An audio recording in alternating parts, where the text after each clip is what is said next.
apie mūsų tautos unikalumą, tautos išskirtinumą. Tarybiniais laikais, tarybinėse ginkluotose pajėgose labai daug lietuvių tarnavo ypatingos paskirties daliniuose. Dauguma žino apie specnazą, specialios buvo ir ypatingos paskirties, konkrečios paskirties daliniai, kuri priklausė GRU ir laivynui. Ten būdavo lietuvių ir nemažai. Ir būdavo keista, kai Lietuva tik 3 milijonai gyventojų, o papuldavo į tokius dalinius. Todėl, kad lietuviai pasižymėjo fizinę sveikatą ir intelektą. Lietuvių daug tarnavo ten, kur technika sudėtinga, kur reikėjo daug sugebėjimų, daug žinių. Reikalingas buvo sugebėjimas per trumpą laiką įsisavyti daug žinių. Lietuviai pasižymėjo daug kur, ne tik sporte. Mūsų mažytė valstybėlė, pasižiūrėkim, kaip iškelia buvo kažkada mūsų sportininkai. Apie dabar nekalbu, dabar tuose komandose lietuvių nekaži kas likę. Vienas kitas, bet gryna apie lietuvius, tai esame unikalūs.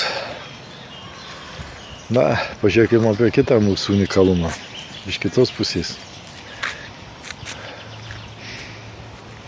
Mūsų prezidentas Lietuvos. Vienintelis turbūt prezidentas pasaulyje, ir iš vis ne tik prezidentas, bet ir iš premjerų paėmus iš visų pasaulio politikų. Vienintelis prezidentas sugebėjęs dasiskambyti net Vladimirui Leninui į mauzoliejų. Ėjo kalbos, kad FSB mauzoliejų net marmuro plokštės išlupo, ieškodami telefonu. Visą mauzoliejų naršiai ir nerado. Kokie sugebėjimai Lenino, kokie sugebėjimai mūsų Nausėdo. Nausėda sugebėjo pasiskambinti, Leninas sugebėjo paslėpti telefoną. Mūsų krašto apsaugos ministrai taip įbaugino Rusiją, kad Rusija iš baimės dabar neturi kur dėtis. Įsivaizduokit, pažadėjo pulti Rusiją, smogti iš Rusijos iš vidaus. Moteris, kuriai turbūt neprilygsta nei mūsų buvę kunigaikščiai, kurie, kaip sako, girdi arklius juodoje jūroje. Na, būtų įdomu pamatyti arklį atsigėrusį vandens juodojoje jūroje. Juodosios jūros vandens atsigėrusį arklį. Norėčiau pamatyti, kaip jis atrodys už kelių minučių. Nu, bet čia ne apie tai, irgi čia lietuvių tautos unikalumas. Paimkim mūsų karo vadą, jo kalbas, jo didvyriškas pasisakymus. Turėtų drebėti iš baimės Rusija. Turbūt ir drebė.